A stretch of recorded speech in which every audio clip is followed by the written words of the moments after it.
ప్రస్తుతం మనతో పాటు ప్రముఖ ఆధ్యాత్మికవేత్త దైవాజ్ఞ బ్రహ్మశ్రీ వీరాపురం సుబ్రహ్మణ్య స్వామి గారు మనతో ఉన్నారు. గురువుగారితో మాట్లాడేద్దాం.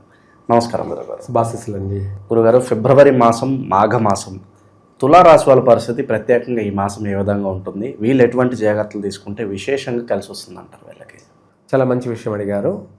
తులారాశి వాళ్ళకి ఈ మాఘమాసం ఫిబ్రవరి నెల మట్టి పట్టుకున్న బంగారం అన్నట్టుగానే ఉంటుంది. మట్టి పట్టుకుంటే బంగారం అవుతుంది అని ఏమిటి అని కొంతమంది విమర్శిస్తూ ఉంటారు. ఏదైనా కలిసి వచ్చే కాలం ఉంటే అలాగే ఉంటుంది. ఎందుకో మట్టి పట్టుకుంటే బంగారం అంటే మనం ఇప్పుడు వ్యవసాయ పొలమే అనుకుందాం. ఈ రోజున అది మనము ఎకరా 10 లక్షలతో కొన్నామనుకోండి, అది రేపు 50 లక్షలు. ఏమిటి? ఎకరా 50 లక్షలు లేదా ₹1 కోటి ఉడకపోవచ్చు. ఎకరా మనం 10 లక్షలతో పెట్టుకున్నాము, అది మన చేతికి వచ్చిన తర్వాత ఏకంగా ఒకేసారి ₹1 కోటికి వెళ్ళిపోయింది. అప్పుడు ఎంత లాభం? 90 లక్షల లాభం. బంగారం కంటే 10 లాభం అన్నమాట. దాన్ని మట్టి పట్టుకున్న బంగారం కావడం అంటే మనం ఏది పట్టుకుంటే అది ఆకాశాన్ని అంటుతుందన్నమాట. అట్లా లేదనుకోండి, వాడు అమ్మకపోయినా వాడు అందులో ఏ వ్యవసాయ పంట వేసినా కూడా అధికమైనటువంటి దిగుబడి, అధిక లాభాలు, వాడు అక్కడ బంగారం పండించినట్టే అన్నట్టు అర్థం. ఏమిటి? పంట కూడా బంగారం పండించాడా వాడు అన్నట్టుగా ఉంటుంది. బంగారు పంట అంటారు. ఏమంటారు? అంటే ఏకంగా బంగారం వేసి పండించాడా అన్న అంత మార్పు చేర్పులు. అది ఒక పాజిటివ్ అయినటువంటి వైబ్రేషన్. ఆ విధంగా తులారాశి వాళ్ళకి ఈ మాఘమాసంలో వాళ్ళు ఏది చేసినా కలిసే వస్తుంది. కత్తికి 2 పక్కలా పదును అన్నట్టుగా, ఒక పక్క పదును ఉంటే ఏంటంటే ఒక పక్కనే తెగుతుంది. 2 పక్కల ఉన్నది అనుకోండి, ఇటన్నా తెగుతుంది, ఇటన్నా తెగుతుంది. అంటే ఏమిటంటే వాళ్ళు ఏ మాట మాట్లాడినా చెల్లుతుంది. వాడు మంచి మాట్లాడినా సరే, వాడు చెడు మాట్లాడినా సరే అన్నట్టుగా. అది అవతల వాళ్ళకి అది చెడు అనేది కాదు, ఆయన చెప్పాడు మనం చేస్తున్నాం అంతే అన్నట్టుగా వీళ్ళు ఏది చెప్పినా అది శాసనంలాగా జరిగే అవకాశం ఉంది. తర్వాత చెడు అయితే తర్వాత నిదానంగా తెలుస్తుంది, కానీ ప్రస్తుతానికి మటుకు వీళ్ళ మాట అనేది నెగ్గుతుంది, చలామణి అవుతుంది. అది తాత్కాలికంగా. తర్వాత భవిష్యత్తులో వచ్చే పరిణామాలు అది వేరే విషయం. కానీ ఇప్పుడు వీళ్ళ మాట ఏంద్రా అంటే ఏం చెప్పినా చెల్లుతుంది, ఏం చెప్పినా ఏం మాట్లాడినా చెల్లుతుంది. అది తులారాశి వాళ్ళకి ఈ మాసంలో గ్రహాల యొక్క ప్రభావం వల్ల, అనుకూలం వల్ల ఆర్థికంగా బాగుంది. రియల్ ఎస్టేట్ రంగాల వారికి కలిసి వస్తాయి. ఊహించని విధంగానే ఆర్థిక లావాదేవీలు ఉండబోతున్నాయి. తర్వాత కొత్త పరిచయాలు కూడా వీళ్ళకు ఒక సంతోషాన్ని ఇస్తుంది, లాభదాయకంగానూ ఉంటుంది. అట్లా అనేసి అందరినీ నమ్మకూడదు గుడ్డిగా. ఏమిటి? మనం చెప్పాం, మీరు చెప్పారని చెప్పేసి అందరినీ, అలా కూడా ఉంటాయి. ఇవన్నీ మేము ప్రతిదీ అనుక్షణం సర్వేనే ఏమేమిటి అన్నీ తెలుస్తూ ఉంటాయి.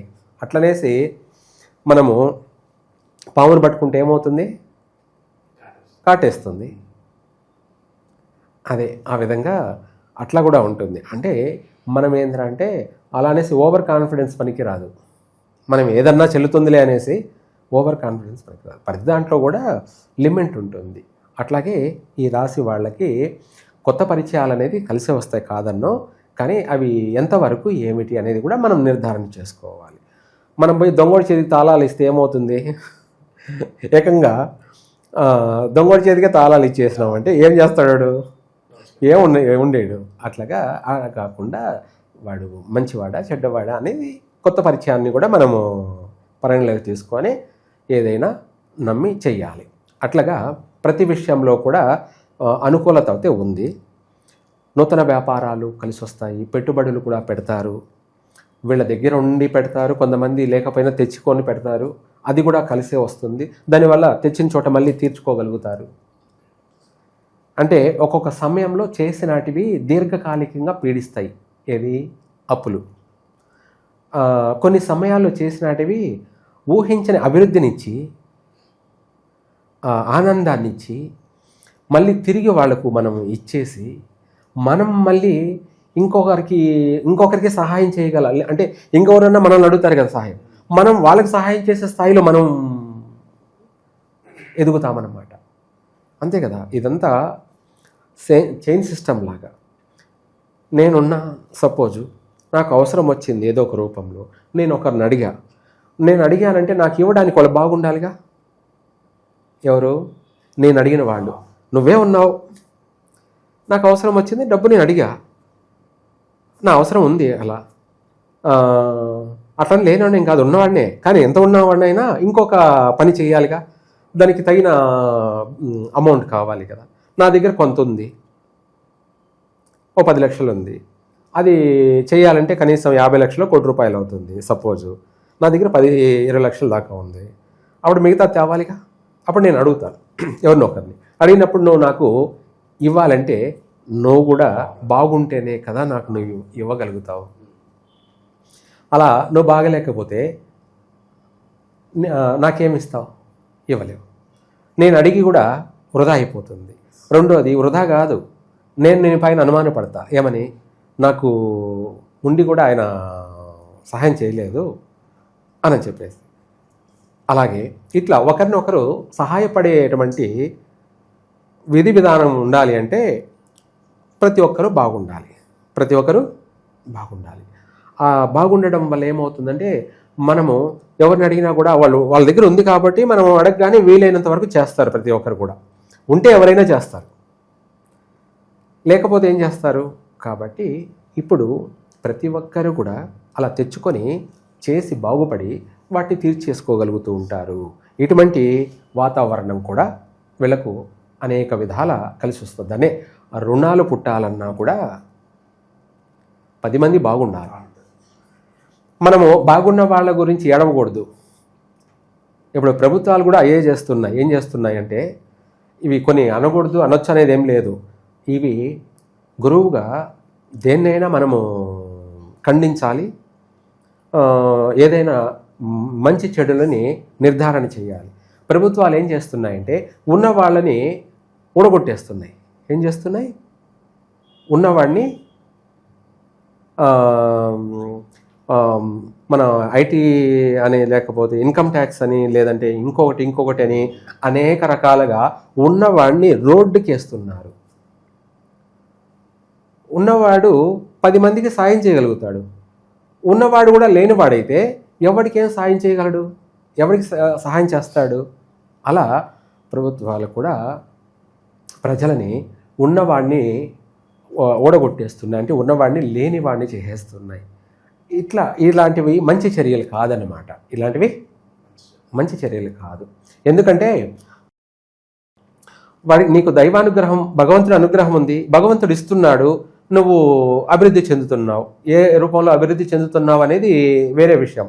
అది దేవుడు చూసుకుంటాడు. ఏమిటి? నువ్వు అది అక్రమంగా అభివృద్ధి చెందుతున్నావా, న్యాయంగా అభివృద్ధి చెందుతున్నావా అనేది నాకు సంబంధం లేని విషయం. అది దైవానికి సంబంధించిన విషయం. ఏమిటి? భగవంతుడు చూసుకుంటాడు.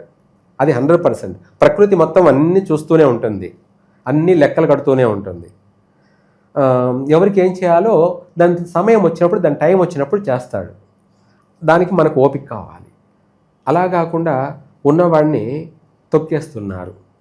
ఇది 100% రాజకీయ పరంగా కావచ్చు, లేదంటే మన ప్రజాపరంగానే కావచ్చు. ఎందుకంటే ఉన్నవాడిని చూసి ఓర్వలేక ఈర్ష్యపడుతూ అసూయించుకుంటూ ఉంటుంటారు. ఇది 100% కరెక్ట్ కాదనమాట. ఎవరి పని వాళ్ళు చూసుకోవాలి, ఎవరు వాళ్ళ అభివృద్ధి చెందడం కోసం వాళ్ళు ప్రయత్నం చేసుకోవాలి తప్ప ఉన్నవాడిని చూసి ఎడవడము, లేనివాడిని చూసి అసహించుకోవడము, లేనివాడిని చూసి చీప్గా చూడడము, వాడిని మనము అవమానించడము, ఇది మంచిది కాదు. ఉన్నవాడిని చూసి అసూయపడము మంచిది కాదు. అందుకనేసే ఎవరి పని వాళ్ళు సక్రమంగా చేసుకుంటే ఏ సమస్యలు రావు. వాడు బాగుంటాడు, అందరూ బాగుంటారు. అవసరాన్ని బట్టి ఉన్నవాడు మనకు సహాయం చేస్తాడు. ఇది తులారాశి వాళ్ళకి బాగా వర్తిస్తుంది. తులారాశి వాళ్ళకి 10 మందికి సహాయపడడం, వాళ్ళు అభివృద్ధి చెందడం, అన్ని విషయాలలో కూడా వాళ్ళ నెత్తినేసుకొని, ఎదుటి వాళ్ళ సమస్యలు కూడా వాళ్ళ నెత్తినేసుకొని ఆ సమస్యలు పరిష్కరించడం అనేది వీళ్ళకు ఈ మాసంలో వెన్నతో పెట్టిన విద్య. ఏమిటి? వెన్నతో అంటే ఎదుటి వాళ్ళ సమస్యలను కూడా వాళ్ళ సమస్యలు పరిష్కరించుకోవడమే కాకుండా ఎదుటి వాళ్ళ సమస్యలను కూడా పరిష్కారం చేయగల సమర్థులు ఈ యొక్క తులారాశి వాళ్ళు. అంతటి యోగం అయితే ఉంది. ఎంతటి కార్యాన్నైనా కూడా దిగ్విజయంగా, సంకల్ప బలంతో, మనోధైర్యంతో ప్రతి రంగంలోనూ ధైర్యంగా ముందుకు వెళ్తారు. అనుకున్న పనిని సాధిస్తారు, పూర్తి చేస్తారు. అలాగే ఆర్థిక పరంగా కూడా నిలదొక్కుంటారు. 10 మందికి సహాయ సహకారాలు అందిస్తారు. ప్రతి విషయాల్లో కూడా వాళ్ళు ముందు నిలబడి ఆ పనులని పూర్తి చేస్తారు. వీళ్ళకు కూడా ఎప్పటి నుంచో పట్టి పీడిస్తున్న సమస్యలన్నీ కూడా వైదొలిగిపోతాయి. అన్ని విషయాలలో బాగుంది. విద్యార్థులకి అనుకూలంగా ఉంది, వ్యాపారవేత్తలకి అనుకూలంగా ఉంది, ఉద్యోగ అవకాశాలు మెండుగా ఉన్నాయి. వీళ్ళకి ప్రయత్నం చేసుకోవచ్చు.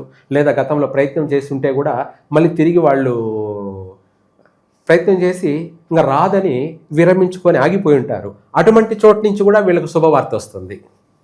గతంలో ఇంటర్వ్యూలకి వెళ్ళిన అవి కూడా మళ్ళీ పిలిచి ఇచ్చే అవకాశం ఉంది. ఉద్యోగంలోనే కాదు, ఏదైనా పనుల్లో కావచ్చు, వ్యాపారాల్లో కావచ్చు, లేదంటే ఇంకా ఏదైనా కూడా అన్నిట్లో కూడా. లేదు, సంబంధాలకే వెళ్ళారు, వివాహ సంబంధాలు.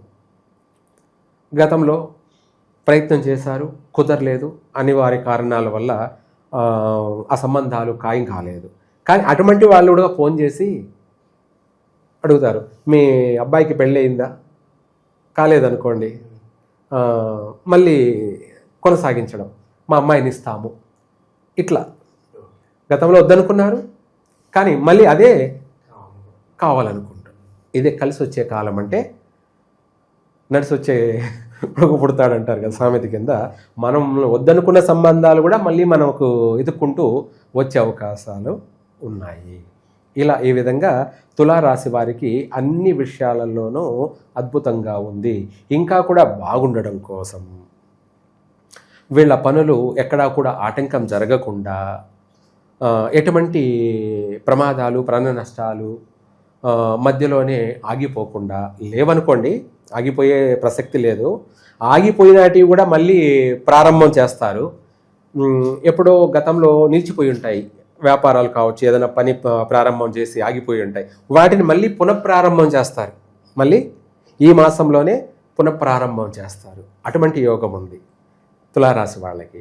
అయితే ఏది ఏమైనా ఇంకా కూడా బాగుండడం కోసం ఈ తులారాశి వాళ్ళు ఆంజనేయ స్వామిని మంగళవారం రోజు పంచామృతాలతో అభిషేకం చేయించి శరీరమంతా, విగ్రహానికంతా కూడా సింధూరం పట్టించి తమలపాకులతోటి మాల వేసి ఆ స్వామివారికి 5 ప్రదక్షిణలు, 5 ప్రదక్షిణలు చేసి ఆయనకు శనగలు నైవేద్యం పెట్టి అవి ఆ శనగల్ని ఆవుకు పెట్టడం, ఆవుకి తినిపించడం, పిల్లలకు పంచడం చేసినట్టయితే వీళ్లకు ఇంకా ఫాస్ట్గా ప్రతి కార్యము నెరవేరుతుంది. స్పీడ్గా ప్రతి పని కూడా ఊపందుకుంటుంది. అనుకున్నది నెరవేర్చుకుంటారు, అనుకున్న తడవే నెరవేరుతుంది. ఎటువంటి విషయాల్లోనైనా సరే, అటు సంతాన విషయంలో కూడా బాగుంది, శుభవార్తలు వింటారు, చక్కగా విదేశాలలో స్థిరపడతారు, విదేశాలకు వెళ్తారు. ప్రతి విషయాల్లో ప్రయాణాలు కూడా కలిసే వస్తాయి. మంచి రంగాలలో స్థిరపడతారు. వీళ్ళ కోసం అన్ని ద్వారాలు తెరిచి ఉంచారా అన్నట్టుగా ఉందన్నమాట. మంచి యోగం అయితే ఈ మాఘమాసంలో ఫిబ్రవరి నెల తులారాశి వాళ్ళకి యోగకాలము అని చెప్పుకోవచ్చు. ఈ మంచి యోగకాలం ఇలాగే ఎక్కువ కాలం కొనసాగాలని చెప్పి మనస్ఫూర్తి కోరుకున్నాం గురుగారు. తులారాశి వాళ్ళకి ఓవరాల్గా ధన్యవాదాలు. సర్వే జన సుఖినో భవంతు.